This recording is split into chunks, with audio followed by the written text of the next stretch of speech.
Good morning. आज सकाळी 8 वाजताच आम्ही तयारी करून निघालो होतो। आम्हाला पालघर येथील अंचावियो या रिसॉर्टला जायचे आहे, तर त्यासाठी आमचा प्रवास सुरू झाला।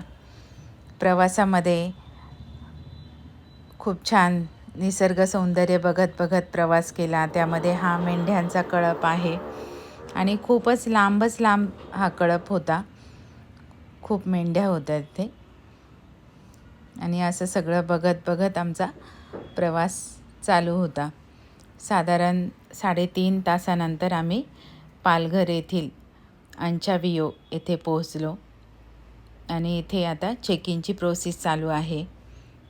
हा आहे अंचावियो रिसॉर्टचा रिसेप्शन एरिया।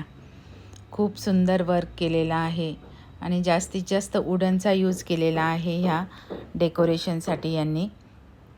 त्यानंतर आम्हाला वेलकम ड्रिंक देण्यात आलं आणि आम्ही इथे फोटो सेशन देखील केलं।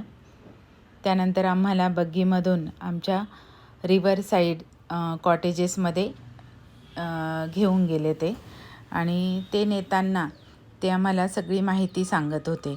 जसे हे कॉटेजेस आहे, त्यानंतर इथे रेस्टॉरंट आहे, इथे आपण ब्रेकफास्ट, लंच, डिनर यासाठी येऊ शकतो आणि तिथे फिरण्यासाठी अशा सायकल देखील आहेत। हे बघा, एकदम रिवर साईडला आपलं खूपच सुंदर असं वातावरण आहे। समोर नदी आहे आणि रोडच्या ह्या बाजूला लगेच कॉटेजेस आहे आणि प्रत्येक कॉटेजेसला वेगळे नावं दिलेले आहेत, जसे रेंजर्स, सायकलिस्ट असे वेगवेगळ्या प्रकारचे नावं दिलेले आहेत। आणि आता आपलं जी आम्ही कॉटेजेस बुक केलेलं आहे ते इथेच आता समोरच येणार आहे। खूपच सुंदर असं आहे। हे बघा, इथे आम्ही थांबणार आहोत आणि आता आमचं रूममधून सामान मिस्टरांनी माझ्यासाठी बर्थडे सरप्राईज प्लॅन अरेंज केला होता।